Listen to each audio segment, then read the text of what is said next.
오늘은 새로 주문한 마이크가 도착을 했어요. 그래서 새 마이크 성능을 한번 테스트해 볼 겸 해서 서점 안내를 한번 해 보려고 합니다.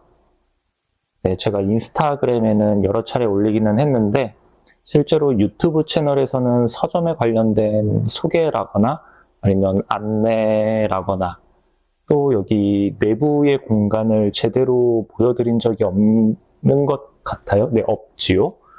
네, 그래서 요번에는 마이크 성능 테스트 겸 요 마이크는 좀 제대로 들렸으면 좋겠다는 바람이 있습니다.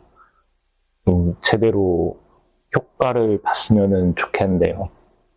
네, 그래서 서점 소개를 한번 해보려고 합니다. 여기는 서점 앞마당입니다.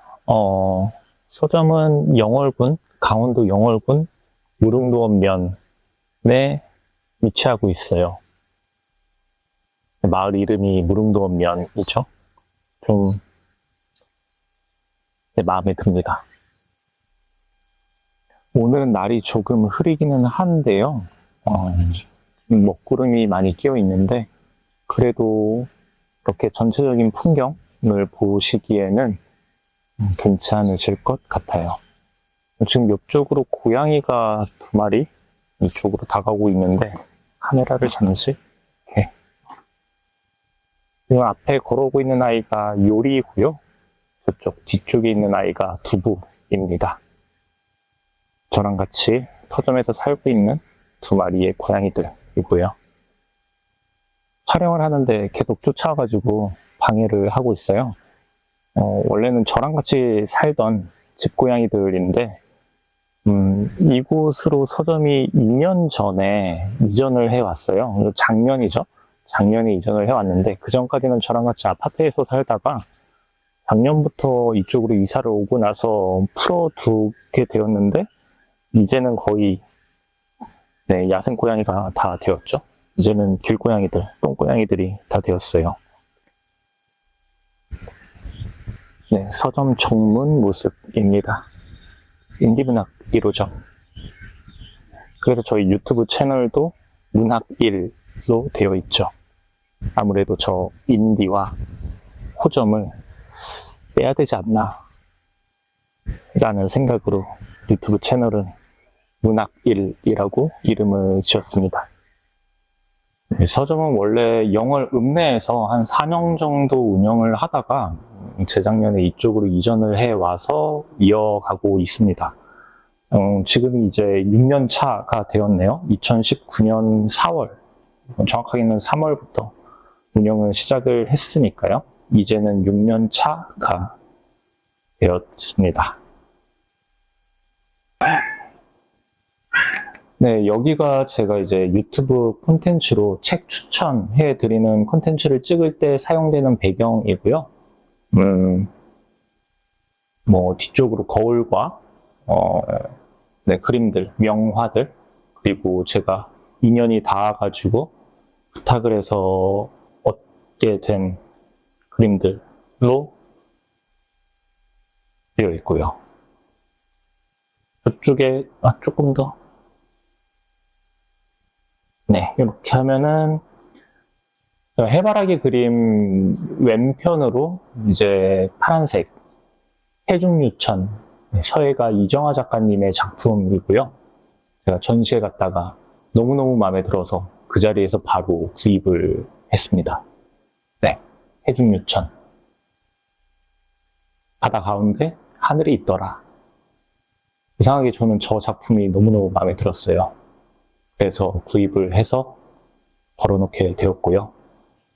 그리고 오른쪽, 해바라기 오른쪽에 있는 작품은 현빈님, 김현빈님의 작품을 제가 주문을 부탁드려서 직접 그려주신 원화를 받았습니다. 저 파도도 마음에 들고요. 산속에 있으면서 해중유천과 저 파도 그림을 받는다니 여기에는 또 재미있는 이야기가 있어요. 네, 제가 이쪽 자리로 서점을 이전하기로 결심을 했을 때 서점 이름을 바꾸려고 생각을 하고 있었어요. 그 바꾸려던 서점 이름이 바다가 보이는 서점이었거든요. 네, 서점 이름이 바다가 보이는 서점으로 바꾸려고 했었는데, 왜냐면은 제가 처음에 이제 이 땅을 알게 되고, 이제 이 땅에서 서점을 해야겠다라고 마음을 굳히고, 이렇게 아무것도 없는 곳에서 가만히 이제 앉아가지고 하늘을 바라보고 있었거든요. 저 앞산을 이제 동일하게 바라보고 있었는데, 그때가 좀 초겨울쯤 되었을 거예요. 이제 가을 지나고 좀 날이 쌀쌀해질 때였었는데, 하늘이 너무 깊은 거예요. 되게 진한 파란색이 깊어 보여가지고, 엄청 바다처럼 보이는 거예요. 그래서, 와, 여기가 지금 중부 내륙이고, 영서 지역이고, 산간지인데, 바다가 저렇게 보이는구나. 하늘이 바다로구나.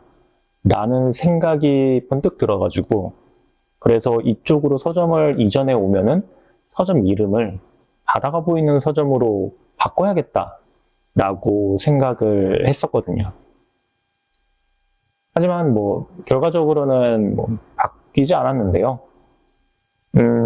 지금도 반반이기는 해요. 이름을 바꿀 걸 그랬다라는 생각이 반이고, 그래도 바꾸지 않기를 잘했다라는 생각이 반이기는 합니다. 오늘은 날이 좀 흐리고 구름이 많이 있어서 그런데, 하늘처럼 보이네요. 네. 하지만, 이게 좀 날이 조금 더 쨍할 때에는 정말 바다처럼 보이기는 하거든요. 네. 네, 이쪽이 이제 책 추천 영상의 반대편 모습입니다. 그러니까 제가 바라보고 있는 쪽 모습이고요. 출입문 옆쪽으로 있고, 이제 책장이 있고, 그리고 그 안쪽으로 카운터와 화장실로 갈 수 있는 통로가 조그맣게 있지요. 눈썰미가 좋으신 분들이라면 알아채셨겠지만은 지금 서가의 구성이, 그러니까 이 배치되어 있는 게, 책들이 배치되어 있는 게 표지의 색깔별로 구분이 되어 있어요. 요거를 조금 더 잘 보이게끔 하자면은, 네, 이렇게 여기가 메인 책장이기는 한데, 지금 보시면은 아시겠지만은 맨 윗편부터 이제 검은색과 초록색, 그리고 빨간색, 파란색, 노란색 순으로 진열이 되어 있습니다. 이게 단순히 예뻐 보이라고 이렇게 색깔별로 구분을 해 놓은 거는 아니고요. 사실 이건 엄청난 서점 운영의 노하우가 담겨져 있는 진열입니다.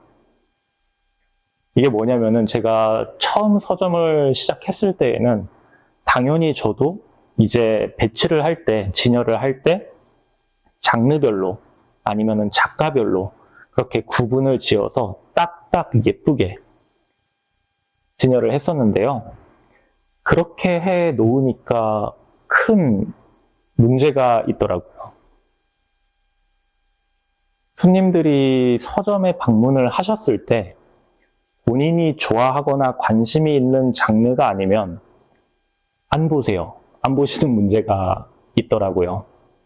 이를테면 이제 소설을 좋아하시는 분은 시나 에세이가 진열되어 있는 책장을 그냥 건너뛰시는 거예요. 스킵을 하시는 거죠. 그리고 작가별로 구분을 해 놓은 코너도 역시나 이제 본인이 좋아하는 작가가 있으면은 그 작가 코너만 훑어보시고, 관심이 없거나 아니면 잘 모르는 작가분이 계시면은 그 코너를 그냥 건너뛰는 경우가 많이 발생하더라고요. 대형 서점만큼의 도서를 보유하고 있지 않은 이런 작은 서점에서 하나의 책장을 건너뛴다라는 거는 그만큼이나 체류 시간이 크게 줄어드는 효과가 있거든요. 그러다 보니까 어떻게 하면 조금이나마 이 손님분들이 서점에 체류할 수 있는 시간을 늘릴 수가 있을까를 고민하던 끝에 지금의 형태처럼, 물론 그 중간에 과도기도 있었습니다. 이렇게 색깔별로가 아니라 그냥 장르 구분 없이, 작가의 구분 없이 마구잡이로 섞어놨던 적도 있었는데, 그건 오히려 이제 제가 어디 있는지 책을 찾지 못하는 경우도 생기고, 보기에도 좀 혼잡해 보이더라고요. 네, 깔끔하게 보이지가 않아서. 그래서 지금의 형태를 갖추게 되었습니다. 이것도 사실 색이 비슷한 톤이라고 해가지고 그냥 끼워 놓은 게 아닙니다. 자세히 살펴보시면은 또 다른 노하우가 들어 있어요. 이거는 밝히지 않겠습니다. 네, 그런 재미가 있죠. 그리고 역시나 서점 이름에 인디문학이라고 하는 말이 들어가 있으니까, 인디문학, 독립출판이죠. 독립출판물도 취급을 하고는 있습니다. 하지만 안타깝게도 정말 비중이 많이 줄었어요. 2019년에 처음 서점을 오픈했을 때에는 한 5대5 정도였거든요. 독립출판물의 비중이 한 절반은 됐었는데, 지금은 한 10% 정도? 지금 총 보유하고 있는 책 중에서, 네, 독립출판물이 차지하고 있는 비중은 한 10% 정도로 굉장히 낮아졌어요. 물론 저도 서점을 운영하기 전에는 독립출판 제작자로 활동을 했었고요. 물론 지금도 활동을 하고는 있습니다. 그렇기 때문에 조금 더 이 독립출판물이 더 많은 분들께 노출이 될 수 있을 만한 그런 환경이 되기를 바라고는 있는데, 서점을 해보니까 알겠어요. 이게 결코 쉬운 일이 아니라는 거를 제대로 알게 된 셈이죠. 네, 우선 가장 큰 문제로는 비용이죠. 네, 비용이 많이 듭니다. 저희 서점 같은 경우에는 독립출판물을 무조건 선매로만 거래를 하고 있어요. 돈을 주고 사옵니다. 판매가 되면 좋은데, 판매가 되지 않을 경우에는 서점이 무조건 손해를 보는 구조가 되고요. 반품이 되지 않기 때문에 쉽사리 정말 그냥 현금이 들어가는 거니까요. 그래서 쉽사리 독립서점물을 입고하지 못하고 있어요. 하지만 그렇기 때문에 많은 독립서점들이, 이 독립출판물을 취급하는 서점들이 위탁 판매로 운영을 하는 곳들이 많이 있어요.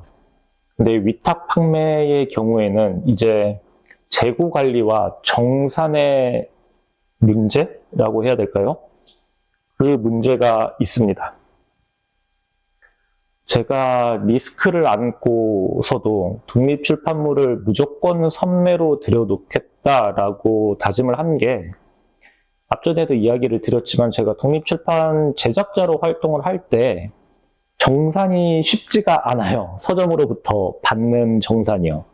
물론 책이 티가 날 정도로 판매가 이루어진다라고 하면은 모르겠는데, 그게 아니라면은 내 책이 어디에서 몇 부가 팔려 있고 어느 서점에서 얼마만큼의 정산을 받고 있느냐가 관리되기가 정말 어렵습니다. 그래서 떼어 먹힌 곳들도 몇몇 있고요. 갑자기 이제 소리 없이 폐업하는 서점들도 좀 있고요. 종종 있고요. 그런, 뭐라고 해야 될까요? 좀 주먹구구식의 운영이 이루어지는 곳들이 좀 많이 있다 보니까, 그래서 저는 서점을 운영하고자 했을 때 독립출판물은 무조건 선매로 거래를 한다 라고 기준을 잡아뒀었거든요. 하지만 또 생각해보면 그러하기 때문에 독립출판물의 비중이 점점 줄어드는 것도 사실입니다. 그리고 예전만 하지 못해요. 실제로 독립출판물의 판매가 많이 좋지 않습니다. 예전에 비해서. 그러한 현실적인 문제들이 있기 때문에 저 역시도 개인적인 욕심으로는 정말 다양하고 재미난 독립출판물들을 많이 들여놓고는 싶은데, 현실적으로 이게 쉽지가 않습니다. 네. 비용의 문제가 제일 커요. 반면에 기성출판물 같은 경우에는 반품이 가능하거든요. 그래서 뭐 물론 돈을 들여서 가지고 오는 거는 동일하지만 기성출판물은 이제 그 도매 업체에 반품을 할 수가 있어요. 그러다 보니까 들여놓고 한 몇 년이 지났는데도 팔리지 않는다라고 하면은 반품이 가능하기 때문에 부담이 좀 덜한 편이죠. 네, 이렇게 강원도 산속에서 조그맣게 서점을 운영하고 있고요.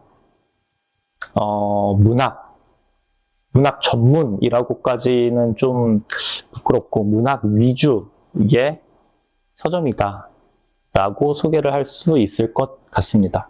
그리고 그 문학도 해외 문학도 아니고 국내 문학, 그리고 국내 문학도 고전까지는 아니고요. 뭐 계약의 시대 뭐 이때까지는 또 아니고 그거는 개인적으로 좋아하는 거고 좀 최근 현대 작품들 위주의 책들로 구성되어 있다라고 소개를 할 수가 있겠습니다.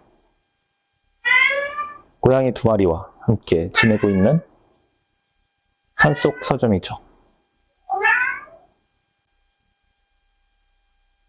가장 많은 분들이 궁금해하실 것 같기는 한데요.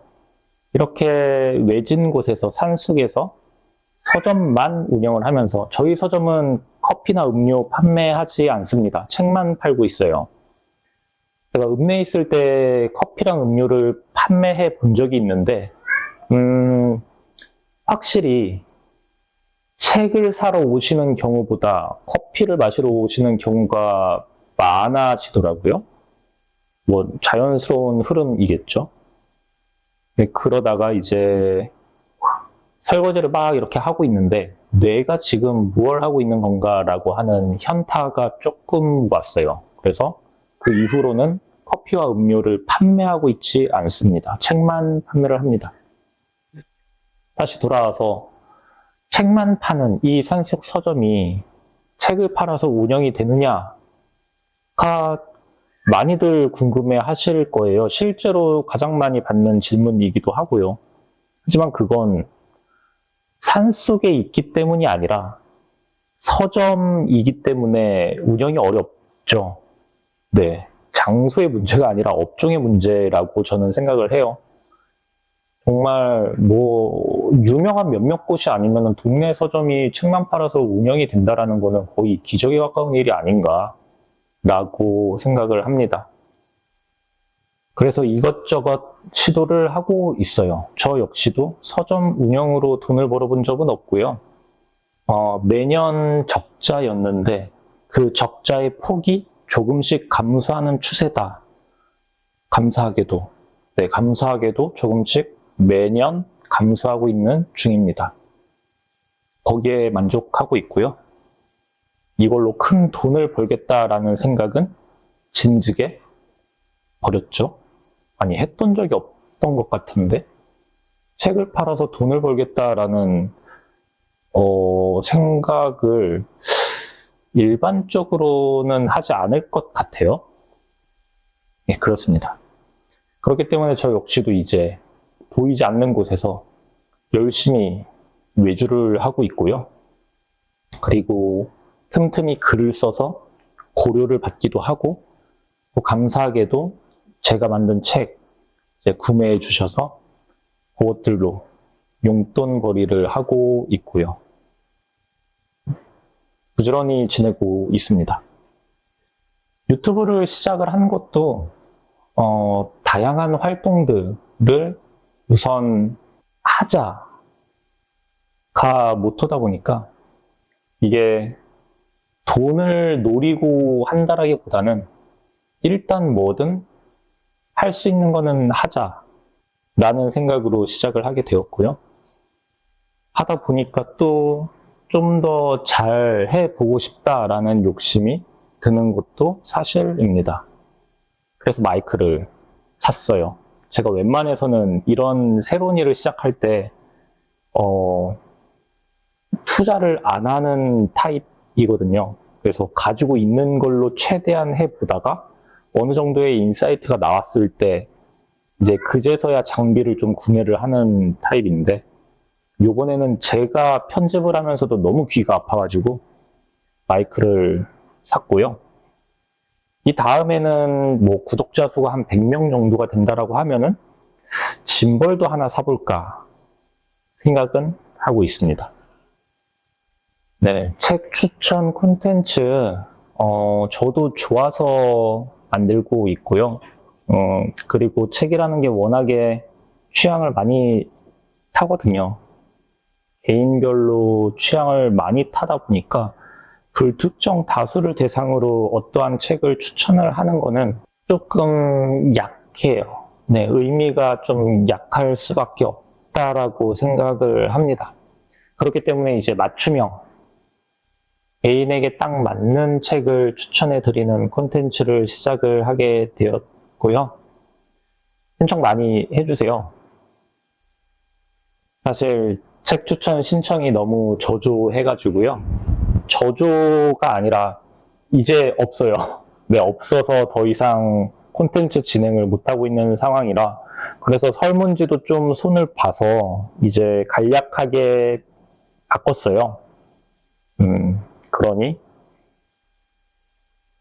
책 추천 많이 신청해 주시고 관심 가져주시기를 부탁드립니다. 네, 그럼 오늘 이렇게 서점 소개를 한번 해보았습니다. 요즘에는 날이 많이 더워가지고 밖에서 책을 읽기가 조금 불편한데요. 이렇게 좀 그늘이 졌을 때, 이때에도 나쁘지는 않더라고요, 아직은. 좀 더운 감이 없잖아 있긴 하지만. 하지만 이제 8월 말쯤 되면은 정말 밖에서, 야외에서 누워서 책 읽기가 정말 좋은 계절이 됩니다. 워낙에 외진 곳에 있어가지고 놀러와 달라라는 부탁을 드리기가 쉽지가 않은데요. 오가다가 기회가 닿으시면 한 번쯤 놀러 오시는 것도 좋지 않을까 싶습니다. 네, 그럼 서점 소개 영상 여기에서 마치도록 하겠습니다. 감사합니다.